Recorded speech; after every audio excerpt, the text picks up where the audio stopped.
노동자들과 함께 하시는 김상숙 씨 오늘 이 자리에 모셨습니다. 박수를 먼저 쳤어요. 한 번 더 치죠. 반갑습니다. 네. 그러니까 저희 화면을 잠깐 봤었는데 그 병원에 계시던 그분은 지금 어떤 상황인가요? 외국인 노동자들은 병이 참 많이 나요. 왜냐하면 그 열악한 환경 속에서 살기 때문에. 그런데 지금 화면에 나온 분은 카자흐스탄 사람으로 한 달 동안 중환자실에 있었어요. 예. 네, 중환자실에 있었기 때문에 한 주에 병원비가 100만 원씩 넘게 나오더라고요. 그래서 무슨 병이냐면 고름이 몸 전체에서 나오는 병인데 이쪽을 수술하고 나면 또 저쪽이 또 고름이 나오고 계속 그런 상태였어요. 근데 아기가 또 있어요. 4개월 된 아기. 그리고 여기서 결혼하고. 그런데 저런 경우에는 이제 아픈 것도 이게 다른 사람들 같으면 아픈 거 걱정하지만 우선 병원비 걱정이 대단하고 지난 한 달 동안 400만 원이 넘게 나왔었거든요. 근데 거기다 플러스 또 아기 우유값도 걱정해야 되고 뭐 일도 못 하시니까. 일을 못 하니까 네. 부인이랑 저렇게 아기랑 저런 경우에 굉장히 어려움을 당하게 되죠. 그런 분들이 많으신가요? 어떻습니까? 굉장히 많죠. 그래서 그 병도 가지가지 병들이 참으로 많고 근데다가 이렇게 의료보험이 되지 않기 때문에 병원비가 우리보다 한 5배 이상 그렇게 나오는 편이에요. 네. 근데 이렇게 그 힘든 일이 있을 때마다 김상숙 씨께 찾아와서 얘기를 하는 그런 분들이 참 많이 있다고 얘기 들었고 실제로 저희 취재진들이 촬영을 갔을 때도 아주 밤늦게까지 그들을 만나고 그러시는데 가정주부시잖아요. 힘 안 드세요? 어떻습니까? 예, 저희는 저는 그냥 평범한 가정주부고 전문 선교사나 그건 아니에요. 근데 힘들기보다는 참 가장 그 주님이 기뻐하고 그런 일에 조금이라도 이렇게 주님이 불러주신 데 대해서 너무 감사드리는 거예요. 네. 이렇게 뭐 너무 겸손하게 말씀을 하시니까 물어본 제가 굉장히 부끄럽습니다. 근데 또 그런 생각이 들어요. 본인들은 그런 그 사명을 가지고 또 그 사랑을 가지고 하지만 가족들이 있으시잖아요. 늦게까지 우리 엄마나 내 아내의 자리를 다른 사람들이 더 많이 그 찾아가고 있는 게 아닌가 싶어서 그런 것 때문에 좀 속상하실 수도 있을 것 같은데 어떻습니까, 가족들은? 저희 가족들은 이 일에 굉장히 많이 도와주세요. 특히 우리 남편은 15년 동안 가장 좋은 스폰서였고요. 네. 그리고 이렇게 저희 아들, 딸 이렇게 둘이 있는데 굉장히 기뻐하면서 같이 당연한 걸로 생각해요. 그렇군요. 그렇기 때문에 예. 이 일이 가능한 것 같아요. 예, 예. 얼굴에요. 저는 행복합니다. 이렇게 그죠? 저는 사랑받고 있습니다. 이런 게 쭉 적혀 있는 것 같아요. 15년 동안 남북에서 가장 큰 스폰서라고 말씀해 주셨는데 그러면은 언제부터 이 일을 하시게 된 거예요? 처음 이 선교 사역을 하게 된 거는 저희 남편 직장 때문에 85년도에 홍콩으로 발령이 났어요. 그래서 홍콩에 가게 됐는데 이 사역을 하게 된 동기는 제가 처음부터 무슨 선교사가 되겠다든지 그런 비전을 갖고 간 건 아니고 그냥 다른 평범한 그 한 사람의 아내고 엄마처럼 이제 우리가 그냥 교회 가서 주일날 지키고 뭐 11조 생활하고 또 무슨 교사를 한다든지 그러면 그걸로 이렇게 신앙생활을 다 한다고 그렇게 생각을 했었어요, 전에는. 근데 제가 홍콩에 가서 그 십자가의 의미가 무엇인지를 새롭게 깨닫는 계기가 있었어요. 네. 그래서 어릴 때부터 예수를 믿고 이렇게 참 예수님께서 나를 위해서 돌아가셨다 그 얘기를 수없이 들었지만은 그냥 그것은 교회 가면 늘 듣는 이야기인가 보다 이렇게 하면서 그런데 86년도에 제가 깨달은 그 십자가의 의미는 그런 정도의 제가 아는 의미가 아니었어요. 그래서 주님께서 우리에게 주신 그거는 세상에 그 무엇과도 바꿀 수 없고 참 너무나도 감격되고 감사해서 이제 한 달 동안 참 회개하는 기도를 했었어요. 그래서 다윗이 침상을 적시는 기도가 뭔지에 대해서 그때 체험을 하게 됐죠. 체험을 하고 나니까 그때부터는 아, 이 기쁜 소식을 전해야 된다. 이렇게 저만 알고 있는 거는 너무나 옳지 않다라는 그 마음 속으로 자꾸 복음을 전하는 그런 열정을 주님이 끊임없이 주시더라고요. 예, 그래서 이제 그때는 하나의 그것이 계기였고, 그 다음에 한국에 잠시 그 귀국하면서 3년 동안 세월을 또 있었어요. 98년도에 완전히 귀국했지만 그 잠깐 그 있을 동안에 성경 공부를 하면서 말씀을 들으면 들을수록 우리가 이 땅에 소망을 갖고 사는 사람이 아니고 우리에게 무엇이 있다면, 지식이 있다면, 아니면 건강이 있다면, 물질이 있다면 그거는 주님이 생명을 살리는 걸 너무 기뻐하시기 때문에 그 일을 해야 된다. 나눠야 한다. 네. 그거는 성령을 받은 사람은 당연히 내 것을 내 것이라고 생각하지 않는다. 그런 마음을 하나님께서 자꾸 인도하셔서 흉내만 조금 내보는 거죠.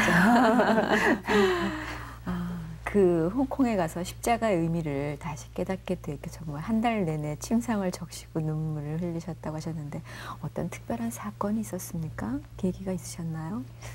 그래서 많은 분들이 저한테 그런 질문을 해요. 이렇게 주님을 어떻게 만나고 막 그런데 많은 분들이 무슨 병상에서 내가 죽음에서 만났다든지 아니면 막 굉장히 어려움에서 만났다는데 저는 그런 데서 만난 건 아니었어요. 근데 그 십자가라는 그거는 이렇게 우리가 표현할 수도 없고 상상할 수도 없는 이 세상 무엇과도 바꿀 수 없는 선물이다.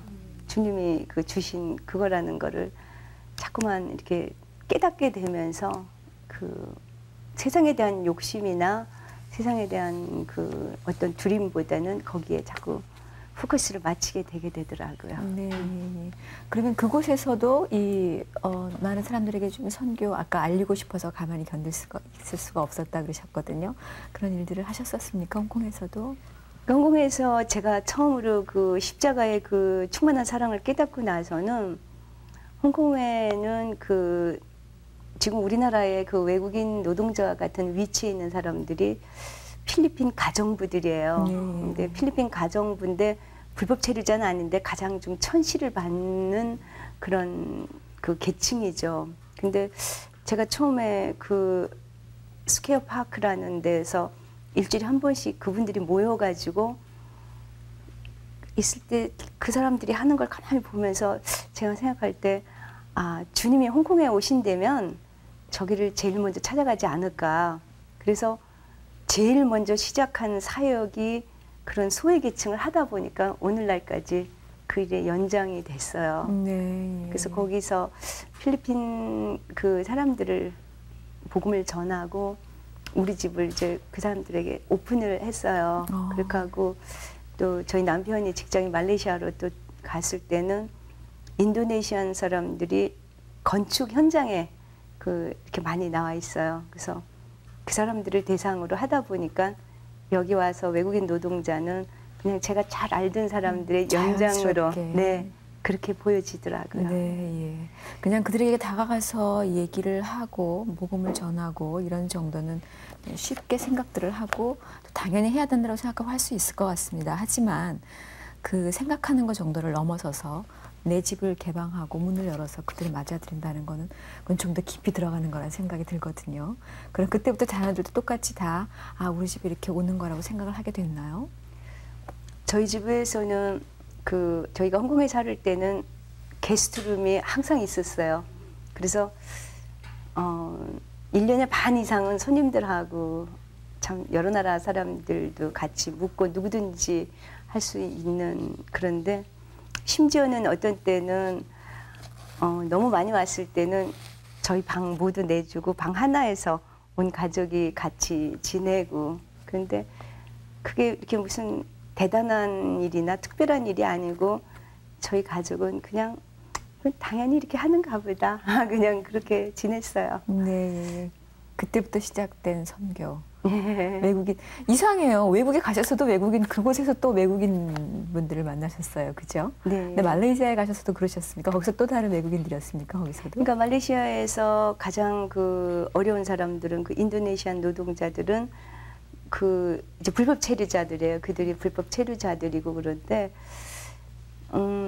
이제 영어로 거기서는 사역이 되질 않더라고요. 그래서 말레이시아 말을 배워야만 거기서 사역이 된다. 그래서 제가 말레이시아 말을 48살에 학교를 다니면서 배웠어요.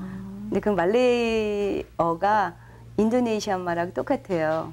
근데 처음에 그 말레이어를 배우니까 이게 용량이 지나서 너무너무 힘들어요. 이제 그 나이가 많은데 이거를 막 외워야 된다라면서 생각을 하는데 근데 하나님께서 왜 이 말레이 말을 배우게 하시나 그래가지고 하다 보니까 거기는 이렇게 그 모슬림 나라인데 성경 공부 교재가 없어요. 그래서 그냥 문장 연습을 하면서 하다 보니까 성경 공부 교재를 번역하게 됐어요. 네. 그래서 3권을 성경 공부 교재를 3권을 번역하고 또 그 인도네시아 사람들을 만나서 이제 말레이 말이 똑같으면서 이야기를 하다 보니까 이제 제가 복음을 전한다고 누구든지 하나님을 믿으면 아버지 자녀가 되니까 우리가 한 그 자녀가 됐다. 그러니까 내가 조금 더 나이가 많으니까 나는 누나고 너희들은 남동생 같으니까 우리가 참 좋지 그랬더니 그 한 형제가 하는 말이 나는 누나 같지 않고 엄마 같아요. 그래요. 그래서 몇 살인데 그랬더니 우리 아들하고 나이가 똑같은 거예요. 예. 실제로 엄마였네요. 그럼. 네, 그래서 우리 아들하고 나이가 똑같은데 그 말레이시아는 더운 나라잖아요. 그래서 1년 내내 더운데 가만히 보니까 아침을 굶고 그렇게 노동을 하더라고요. 그래서 점심에 1시간 주면 가서 밥을 해 먹고 그렇게 하는데 그 엄마라는 말이 그렇게 저를 잠을 못 자게 하더라고요. 저가 마마라는 말이 그때 생긴 이름이었어요. 그래서 제가 이제 김상숙이니까 애들이 마마킴 그렇게 부르게 됐어요. 그래가지고 근데 제가 집에 와서도 그 아이는 그냥 제가 나이가 많으니까 엄마 같이다 이렇게 얘기를 했는데 집에 와서도 자꾸 생각을 하게 돼요. 저희가 이제 오래 외국에 살다 보니까 이제 국제학교를 중고등학교를 졸업 맞고 그러다 보니까 미국에서 이제 대학교를 다니고 있었어요. 우리 아들이. 제가 생각할 때 우리 아들이 저렇게 아침을 굶고 노동을 하면 내가 어떻게 할까 이제 그 생각을 하니까 그런 엄마는 없을 것 같아. 이렇게 가짜 엄마 이렇게 뭐 편안하게 그래서 이제 밥을 한 끼씩이라도 이제 일주일에 한 번이라도 밥을 해다 주면서 그들에게 복음을 전하게 됐어요. 네. 왜 엄마인지 알 것 같아요. 그러셨군요. 그 정말 선교사님이세요. 그 나라 언어까지 배워서 그들에게 다가가겠다고 하는 거는 그 보통 일은 아니거든요. 일반적으로 다 할 수 있는 일은 아닌 것 같습니다. 홍콩에서 계셨었고, 그 다음에 또 이제 말레이시아에 계셨었고, 그곳에 있는 동안 그렇게 만난 사람들, 특별히 막 기억에 남는 사람이나 기억에 남는 일들도 있을 것 같습니다. 좀 나눠주시죠. 참 많은 사람들을 만났어요. 제가 평신도 선교를 15년을 했기 때문에 굉장히 많은 사람들을 만나고, 근데 요하니스라는 인도네시안 그 형제가 처음에 저를 엄마라고 생각한다고 해서 시작을 했는데 참 기억에 남는 거는 제가 40명의 밥을 해줬는데 저가 떠났을 때 정말 어디를 가도 저애는 틀림없이 예수를 믿을 거다라고 생각하는 형제가 그 형제예요. 처음에 제가 만났을 때는 그런 사람이 아니었는데 저가 밤중이나 새벽이나 이렇게 찾아가 보게 되면은 그 노동을 하고 아무 때나도 성경을 꼭 읽고 있더라고요.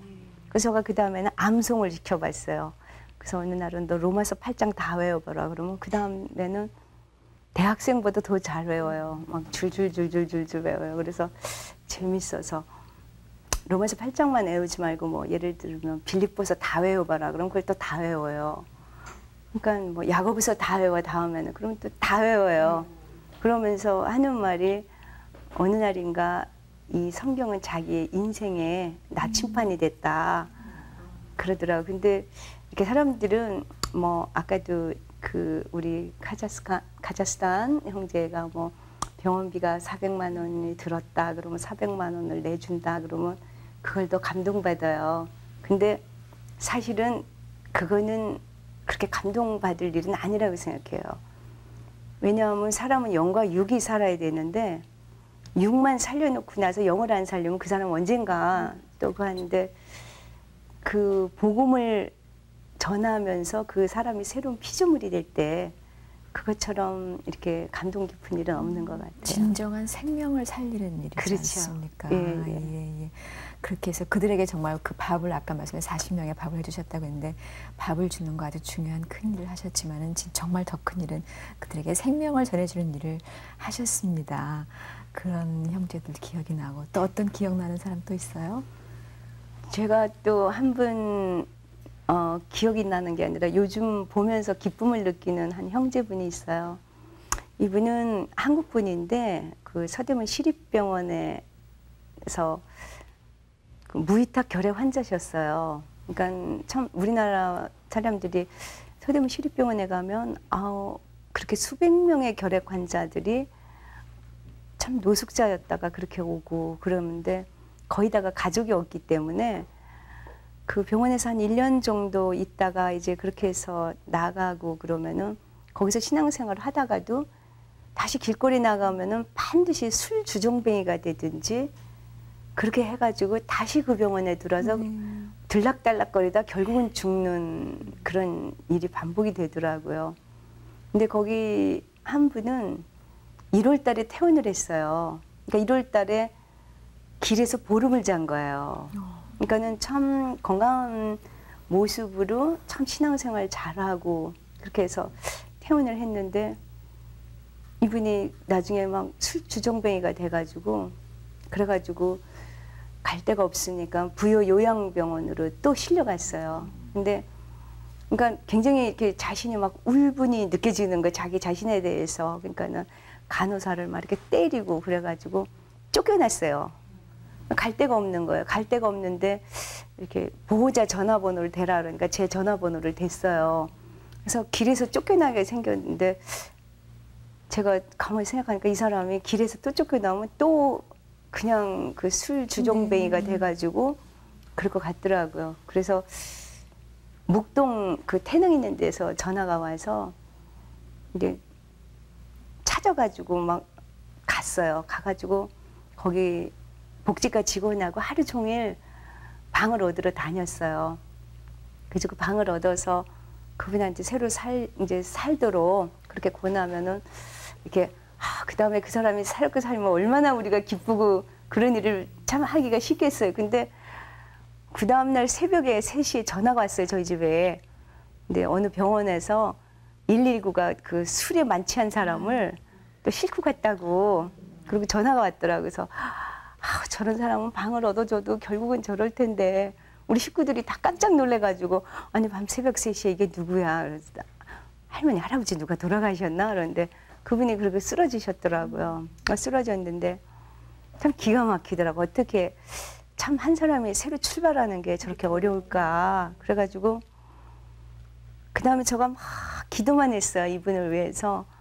왜냐하면 술 드지 마세요. 그렇게 단단히 일러도 가서 또 그러니까. 근데 기도만 하면서 그랬는데 처음에는 그 치료 사업도 이제 자기가 해서 독립한다 그러더니 다리 아프다고 나가지도 않고 그러는 거예요. 근데 어느 날 그 복지과 직원이 전화 왔는데 이분이 싹 달라졌대요.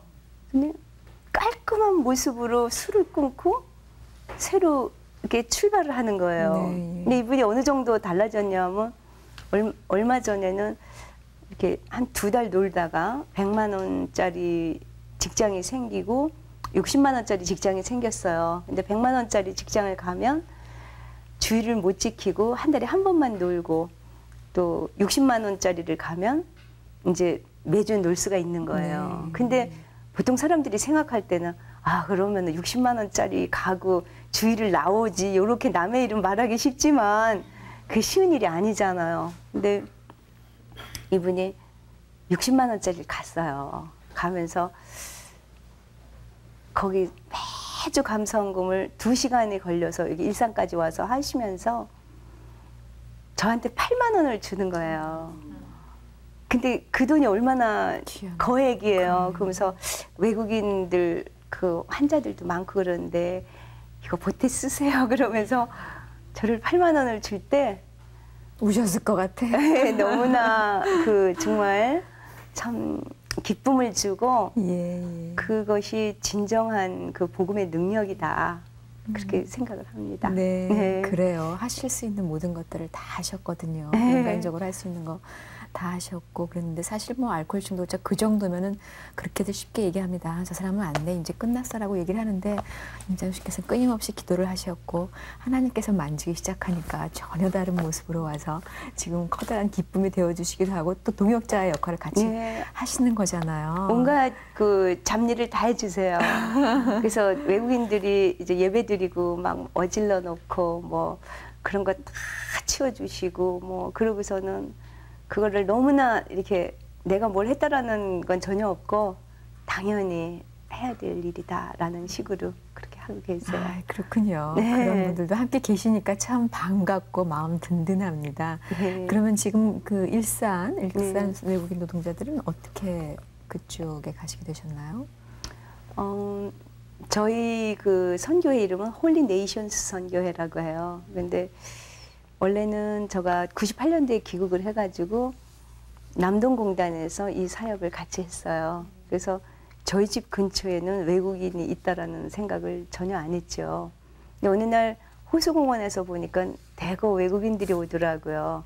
그래서 제가 이렇게 저희 집 위에서 보니까 밭 하나 사이로 이쪽은 신도시고 저쪽에는 전혀 다른 세계에 그렇게 수많은 외국인들이 있더라고요. 그래서 거기서 이제 남동공단 인천까지 갈 필요 없이 이 근처에 있는 외국인들 돌보자. 그래서 저희 지금 홀리네이션 선교회에 13개국 정도의 외국인들이 한 100명 넘게 모여서 예배를 드리는데 거기에 대부분이 다 힌두교나 모슬림이나 시크예요. 10%도 안 돼. 원래 예수를 믿었던 분들은. 네, 예. 그래서 하나님께서 우리 민족에게 주신 마지막 선교의 기회면서 우리가 다른 나라 가서 언어도 짧고 막 그런데 그 사람들로 하여금 와 있는 상황이죠. 네, 이렇게 한국말을 배워가지고 우리 코앞에다 놨는데 복음을 전하지 않는다는 거는 이거는 우리가 복음을 빚진 자로서 옳지 않다라는 생각이 들어요. 네. 그동안 주육 말씀을 들어보니까 여러 가지로 이 일을 하기 위해서 모든 그 살아왔던 곳이나 사람들이 좀 훈련 과정이었겠다 그런 생각이 드는 게 홍콩에 사셨으니까 영어도 하시지 않습니까? 영어 하시죠. 그리고 또 말레어를 배우셨고요. 그들에게 그냥 가서 복음 전하려면 너무너무 힘들게 찾아와 있는 그들에게 성경이 없는 사람들에게 지금 성경 번역도 가능하게 해주신 거잖아요. 결국은. 쭉 이끌어 오신 주님의 손길이었다 그런 생각이 드는데 그 그래요. 많은 노동자들을 만나면서 사실 또 그분들이 우리나라에서 왔는 그런 갖는 여러 가지 문제점들에 대해서 저희 얘기 나눠본 적도 있거든요. 직접 쭉 사역하시면서 가장 절실히 뭘 많이 필요로 하는 것 같습니까? 그 외국인 선교하시는 분들이 이렇게 교회로 복음을 전해 와서 빨리 복음을 전하자 이제 굉장히 거기에 관심을 갖는데 그 저는 이렇게 전도하기 위해서 산다라고 생각할 정도로 이렇게 복음을 전하는 그런 마음이 있어요. 근데 이들이 그러니까 어린아이를 전도하러 갈 때는 어린아이가 무엇이 관심이 있는지를 알아야 어린아이에게 전도를 하고 노인들은 무엇을 관심을 갖고야 되는데 이 외국인들은 교회를 그 무슬림이나 힌두교나 시크 교도가 찾아올 수 있는 이유는 그들의 필요를 우리가 관심을 갖지 않는 찾아오질 않아요. 그렇죠. 근데 그들의 주 관심은 이제 와서 취업을 하는 거라든지 그리고 아까 화면에서 나오는 그 쉘터는 그들이 이제 취업을 공장에서 쫓겨나면 동시에 잘 데가 없어져요. 왜냐하면 그 공장에 있는 아까 그 창문이 없는 그런 숙소 같은 데나 아니면 컨테이너에서 자거든요. 그러면 그 사람들이 그런 문제와 또 하나는 그 아까 같은 경우 이제 입원 환자지만은 아픈 환자들은 뭐 거의 매일 제가 그 병원에 이제 출퇴근하다시피 그렇게 해야 되거든요. 그러니까 그거를 외면하면은 이들은 교회로 오질 않으니까 그들의 필요를 이제 처음에는 접근을 하게 되죠. 그래서 취직을 시켜주는 일도 하고 또 병원에서 치료를 해주고 그런데 입원 환자나 이제 주중에 생기는 경우는 저러지만 저가 혼자 하는 게 아니고 그냥 제가 이렇게 오늘 말씀드린 무슨 저가 혼자 뭘 엄청나게 하는 것 같은데 그렇지 않고 참 많은 분들이 같이 동력을 하세요. 그래서 힐 피플이라는 그 선교에서는 의사 선생님들이 8분 내지 10분이 오세요. 한 달에 한 번씩 오셔서 우리에게 무료 진료를 해주시고 또 저런 병원은 이제 우리가 물론 돈을 지불하지만 또 디스카운트도 좀 해주시고 그리고 이제 직장도 구해주게 되는데 직장을 처음에 저는 한 번도 구해줘 본 적이 없어서 저 직장을 어떻게 구해주나 이게 막 굉장한 고민이더라고요. 그렇다고 제가 무슨 기업체를 하나 차릴 수도 없고 기업체를 차린다 할지라도 오늘 5명 지켜주고 나면 그 다음 주에 9명이 또 와 있어요. 그러면 꼭 이렇게 무슨 생각이 드냐 하면은 그냥 뭐 이렇게 저기 옛날에 중공군 인해 전술 그거 하듯이 계속 밀려오는구나. 계속 오는 거예요. 그 직업이 없는 사람들이 밀려오고 아픈 사람들 오고 그런데 그 문제를 이렇게 주님께 가져갔어요. 주님 참 어떡해요 이런 문제를 그러면서 근데 하나님께서 그때그때 응답을 해주셔가지고 저희 선교에 온 형제들은 한 명도 취직을 못하는 사람이 없도록. 그래요? 예, 근데 제가 생각해도 너무 기적인 것 같아요. 그러니까 이렇게 없어요. 이렇게 저런 거 어떡하냐고 사람들이 보통 물어 어떡해요 그러면 기도해요. 하느님 이번 주에 5명 또 왔어요. 어떡해요 그러면 어떤 때는 2명을 데리고 제가 이렇게 공장에 안내를 하러 갔는데 공장에 가서 보면 길이 막 이상한 데로 차 세우기도 힘든데 꼬불꼬불하다 길을 잊어버려요. 그래서 이렇게 밑에 공장으로 갔는데 여기 외국인 찾는다 그래서 데리고 왔는데 했더니 우리 얘기 안 했는데요 그러더니 외국인 소개하세요. 그래서 네 그러니까 우리 6명 필요해요. 그러니까 길을 잘못 드는 가운데서도 하느님이 그렇게 하시고 그래서 제가 이 일을 위해서 하느님께서 아주 직업을 잘 알선해 주는 사람으로 그렇게 소문이 나서 이제 형님들이 많이 오게 됐죠. 예. 그래요. 참 놀라운 것 같아요. 하느님 하시는 게. 요즘처럼 정말 그 직장 구하기가 어렵다라고 하는 그런데 끊임없이 그곳으로만 가면은 취직이 된다는 소문이 나니 얼마나 더 많이 오시겠습니까? 그러니까요. 그러니까 하느님의 복음을 위해서 이게 무슨 우리가 능력이 있어서가 아니라 복음을 전해야 되니까 복음에 필요한 모든 조건을 그렇게 만들어 주세요. 네. 그렇게 꼭 필요한 일에 대해서 채워주시는 하나님을 매일매일 경험하면서 살아가고 계시는데 아까 여러 군데서 같이 동역하신 분들 계시다 그랬거든요. 어떻습니까? 어느 정도나 되세요? 그러니까 그 주일날이면은 우리가 나라별로 이제 성경 공부를 가르쳐요. 예배는 같이 드리지만 근데 현지인들도 이제 아주 신실한 현지인들도 많죠. 러시아 신학생 자매라든지 또 뭐 태국 형제든지 근데 그 동력자조차도 또 처음엔 한 명도 없었어요. 근데 동력자도 또 취직 문제도 또 이렇게 많은 병원비도 딱 한 군데만 가면 다 하느님이 그렇게 해결을 해주시더라고요. 내게로 오라 하는 것만 가면. 예. 근데 이제 많은 분들이 이제 저희 선교에 오면은 그런 질문을 해요. 이렇게 많은 비용을 뭘로 다 감당하십니까? 그러면서 후원자 모집하러 다니기도 바쁘죠. 그래서 후원자는 딱 한 분입니다. 그러면 남편이 그러면 해주세요. 그래서 남편이 만일 딱 한 분의 후원자라면 우리 남편 수입 이상은 절대 일을 하면 안 되는 일이 되는데 이거는 굉장한 그 끊임없는 그 필요가 있거든요. 근데 하느님께서 언제든지 신실하게 그를 채워주세요. 그래서 모금하러 다니지 않고 절대로 사람들에게 동정을 구한다든지 미화시키지 않는 걸 원칙으로 하고 있어요. 네. 그래요. 사실 우리 하나님의 자녀, 그러니까 하나님 아버지께서 모든 걸 다 가지고 계시거든요. 근데 끊임없이 우리는 왜 이렇게 가난하게 사는지 모르겠어요. 그래요. 다음에 그렇게 손을 벌리고 그러는 경우 많이 있는데 하나님께서는 결코 그거를 원하시지 않으시기 때문에 나한테 오래니까 내가 다 해준다니까 하는 거를 이제 보여주시면서 일을 끊임없이 계속 해나가게 하시는 것 같습니다. 네, 그 기쁨으로 선교를 하는 것 같아요. 네. 가장 큰 기쁨, 복음을 전했을 때 이제 그렇게 해서 그들의 새로운 피조물이 되는 거죠. 그들에게 그 필요한 것들을 채워주고 나면 이제 더 많이 와서 기대게 되고 이제 엄마를 하게 되고 그렇게 될 텐데 그 복음을 전할 때 잘 받아들여집니까? 어떻습니까? 근데 복음의 능력은 참 대단한 것 같아요. 그래서 그 예수님께서도 그 병자를 고쳐주고 나서 절대로 거기서 끝내지지 않고 반드시 복음을 전했는데, 근데 그 설명을 하기가 참 쉬워요. 그 환자들을 고쳐주면 일주일에 400만 원, 아니 일주일에 100만 원, 그럼 한 달에 400만 원, 그러면 그 누구든지 그 질문을 하거든요. 힌두교나 시크가 다 자기의 종교가 가장 좋다고 하는데 뭐가 다르냐? 그러면 그 예를 들면 너무 쉬워요. 그러니까 가서 병원비 내고 병원에 가면 잘 고쳐. 다른 종교는 이렇게 말하는데 할 수 있냐? 그럼 100만 원씩 내고 살 수 있는 사람은 한국 사람도 별로 없잖아요.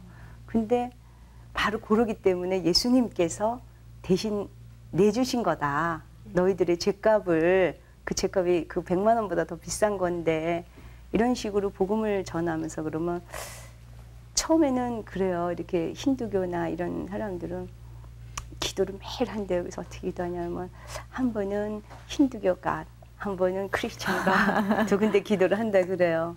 너는 세월이 지나고 나면 요새는 힌두교 가슴 탁 잘랐대요. 이제는 하나님만 그렇게 하겠다. 그리고 모슬림들은 그렇게 도와줘도 교회를 잘 오질 않아요. 주중에 만나서 교제하는 건 굉장히 좋아하지만 이렇게 교회의 문턱을 넘는 걸 굉장히 힘들어 하는데, 요새 그런 형제들이 많이 오고 있고, 그리고 또 이 병원에 데려가고 취직시켜주고 이것만 하면 내일의 소망이 없어요. 그래서 이제 1대1로 그 중에서 좀 가능성이 있는 형제들은 1명 내지 2명 따로 이제 양육을 해요. 근데 많은데 할 일이 많으니까 저는 이제 새벽 시간을 많이 이용해서 그 공장에 가서 1대1 양육이나 점심시간에 그렇게 하면은 그 모슬림 형제 같은 경우도 처음부터 그렇게 예수 믿으라 그러면 거부 반응이 일어서 안 하는데, 한번 성경 읽어보고 우리 한번 결정하자. 근데 무슬림 형제 중에 한 형제는 일주일 동안 에스겔까지 다 읽은 형제가 있어요. 성경을 빌려달라. 그랬더니 눈이 초롱초롱해져가지고 참 성경은 좋은 말씀이다. 그래서 그런 사람들은 이제 특별 양육을 하죠. 네. 특별한 방법이 있는 것 같아요. 그 안에 주님이 주시는 능력으로. 주님이 일을 직접 하시는 거니까 우리가 이렇게 그 하는 걸 보는 즐거움인 것 같아요. 주님이 하시는 거를. 새벽에도 나가시고 또 하루 종일 같이 성경 공부, 그러니까 양육도 하시고 또 그리고 정말 그들의 필요한 곳을 찾아다니시고 밤늦게도 끝나서 오시고. 네. 하루 일과를 좀 설명해 주시면 좋을 것 같아요. 어떻게 사시는지. 근데 제일 먼저 이제 기도 시간을 갖죠. 그 양육하거나 주님께서 원하시는 거는 제가 이렇게 무슨 일을 하는 것보다는 주님과 같이 있는 걸 가장 기뻐하시는 것 같아요. 그래서 일을 하려고 자기가 혼자 설치다 보면 일은 안 되고 사실 그 실패하거든요. 많은 분들이 이 사역에서 실패하는 이유가, 외국에서도 제가 선교 현장에서 오래 있으면서 느끼는 게 뭐냐면 주님과의 관계만 되면 나머지는 다 주님이 하세요. 근데 너무나 이렇게 그 뭔가 그 사역을 위주로 하다 보면 반드시 이렇게 그 한 사람 한 사람의 귀중함보다는 내가 어떤 업적에 그거 하면서, 그런데 주님은 우리를 그런 것 때문에 부르신 게 아닌 것 같아요. 그래서 그냥 기도하고 또 부족한 뭐 기도를 엄청 잘하는 게 아니라 그냥 수시로 기도하죠. 아우, 주님 어떻게 이런 경우에 그러면서 기도하고 그렇게 하다 보면 하나님께서 건강도 주시고 또 이렇게 많은 그 열매를 직접 맺는 거를 보는 것 같아요. 네. 말씀해 주신 대로 그 나무 가지, 그러니까 줄기가 정확하게 서 있지 않은 줄기하고 떨어져 있는 열매를 저희는 상상할 수 없지 않습니까? 근데 내가 열매만 맺으려고 하다 보면은 열매도 시들어서 떨어질 수밖에 없고 또 열매를 맺을 수도 물론 없고요. 항상 그 주님이 주시는 공급원인 나무 줄기를 놓치지 않고 살아가는 모습이 김상숙 씨의 살아가는 또 선교를 잘할 수 있는 그런 비결이구나 하는 생각을 다시 한번 해보게 됐는데, 자녀들도 어머니의 본을 많이 받았을 거라 생각이 들거든요. 어떻습니까? 네. 그래서 자녀들에 대한 질문을 많이 받아요. 제가 이제 우리 아이들이 8살, 5살 때 홍콩으로 가서 제가 그렇게 살면 어떨까 이제 그러면서 많은 분들이 저희 가정에 대해서 굉장히 궁금하게 생각을 해요. 근데 저는 그 하나님 사역의 가장 큰 사역이 가정이라고 생각해요. 만일에 내 자녀나 내 남편이 나를 보고 예수를 안 믿는다고 하면은 그거는 오늘부터 저는 집에 가만히 있어야 된다고 생각을 해요. 왜냐하면 이렇게 많은 분들이 그 하느님 일을 한다고 하면서 참 자녀를 소홀히 하고 그러면 100만을 전도할래? 내 자녀를 잘 키울래? 그러면 저는 가장 부러운 사람이 어떤 분이냐면 나는 신앙을 나의 엄마한테 배웠다는 그것이 가장 저는 신앙을 유산으로 받았다고. 네, 그것이 가장 부럽고 또 남편이 나를 평가할 때 참 예수 믿는 건 너무나 행복하다 이렇게 느끼지 않고 나로 인해서 만일에 그렇다고 하면은 그거는 참 불행하고 제가 한 모든 거는 실패다 그렇게 생각을 하거든요. 근데 그냥 하느님이 불쌍해서 그런지 자녀들이 잘 자라줬어요.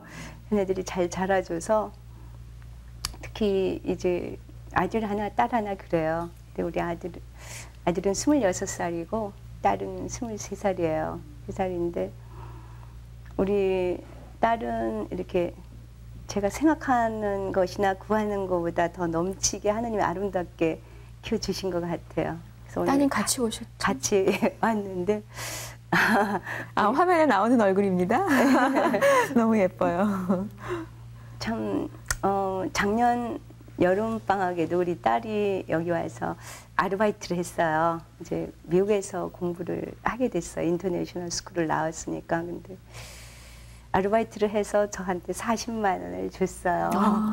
그 외국인 그 엄마 치료비에 쓰라고. 그래서 참 자랑스러워요. 그런 마음을 주신 하나님이 자랑스럽고, 우리 아들은 이제 미국에서 대학원을 다니다가 지금 군대가 있죠. 그래서 군대 모든 그 동기들이나 친구들이 군대 가지 않고 빠졌는데 군대를 갔어요. 그래서 지금은 상병이에요. 상병인데 이렇게 하나님이 우리에게 모든 걸 주셨다라는 것을 고백하죠. 우리 자녀들도. 네. 네. 아멘. 하나님께 모든 걸 맡기고 그 일을 행하게 됐더니 이렇게 자녀들도 하나님께서 잘 키워주셨다고 하는 게 그게 바로 김상숙 씨의 신앙 고백이 아닐까 그런 생각이 들거든요. 15년 동안 외국인 노동자들과 함께 그 엄마의 역할을 쭉 해오셨습니다. 근데 그 역할을 할 수 있었던 건 하나님이 계셨기 때문에 가능했다고 고백을 해주시는데, 나의 하나님은 어떤 분이라고 고백을 하실 수 있겠습니까? 나의 하나님은 저는 이렇게 고백을 할 수 있는 것 같아요. 많은 사람들은 추상적으로 이렇게 생각을 해요. 그래서 저는 만일에 하나님이, 이건 성경에 없는 얘기예요. 한 번 더 너 이 세상에 살아봐라. 네가 하고 싶은 일을 하고. 이건 성경에 없기 때문에 제가 강조를 합니다. 잘못 발언하면 그러나? 그런데 그게 아니고 그냥 하면은 무슨 직업을 할까 할 때 저는 다시 선교사가 되고 싶어요. 왜냐하면 그 생명을 살리는 그 일이 가장 좋지만 또 하나는 다른 사람들이 일생 동안 한 번도 1대1로 만나보지 못하는 하나님을 수시로 만나주시거든요. 왜냐하면 좁은 길이니까. 그러니까 주님은 넓은 길에 계신 게 아니고 좁은 길에서 살아계셔서 정말 이렇게 이 세상 끝날까지 너와 함께 한다는 그 신실하신 하나님. 그래요. 그래서 죽음을 앞두고도 그 죽음이 별로 무섭지 않은 그런 하나님이신 것 같아요. 네. 네. 많은 분들이 다 천국 가고 싶다고 얘기하고 천국 간다 가세요. 그러면 가기 싫다고 그러시는 분은 아무도 안 계시는데 지금 가세요 하면 또 좋다는 분들 아무도 안 계시거든요. 그렇죠. 그렇게 좀 뭔가 우리하고 멀리 떨어져 있는 그런 천국이라고 생각을 하는데 지금 가도 전 하나님이 너무 좋아서 좋다라고 고백을 하시는 그 이렇게 삶의 간증이라는 그런 생각이 듭니다. 어떤 계획들을 가지고 계실지 좀 여쭤보고 싶네요.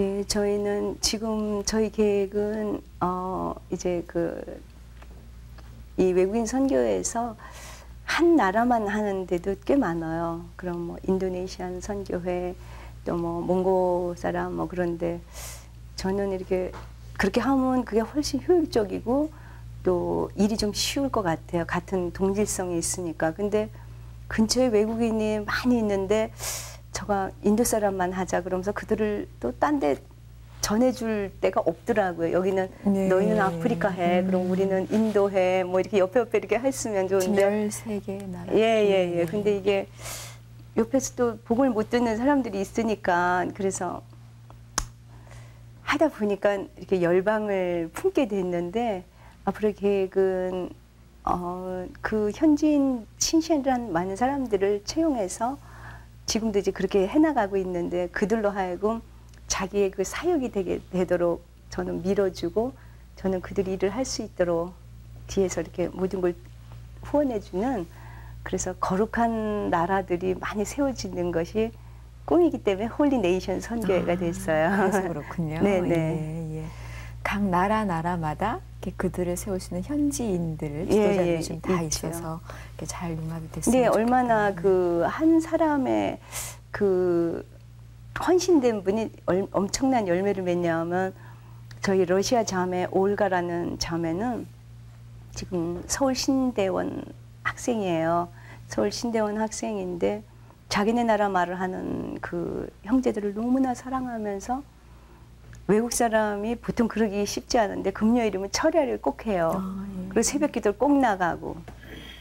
근데 저는 궁금했어요. 어떻게 외국 사람이 저럴 수가 있을까? 더군다나 학생이 밤 1시에 자고 새벽 기도 한다는 게 쉽지 않은데 그게 우리나라 한 사람의 평신도 UBF 선교사가 가서 전도한 열매예요. 그렇군요. 예, 그러니까 얼마나 그 한 사람의 열매가 많은 거를 맺나. 그런 분 몇 명 키워낼도 할 만한 가치 있는 일이잖아요. 그렇죠. 예. 그 제자라는 게 결국 그런 거 아니겠습니까? 예. 제자 양육하는 일에 아주 커다란 비전을 가지고 계시고 그들에게 복음 가장 우선인 건 모든 열방을 지금 품고 계시는데 그 열방이 다 김상숙 씨 홀리네이션 선교를 통해서 꼭 이루어지는 날이 있으리라고 저도 그런 생각을 합니다. 마지막으로 한 가지 그 외국인 노동자들에 대해서 우리가 좀 잘못하고 있는 게 분명히 많이 있다는 걸 알고 있거든요. 대표해서 당부의 말씀 하나 더 해주시면 좋을 것 같아요.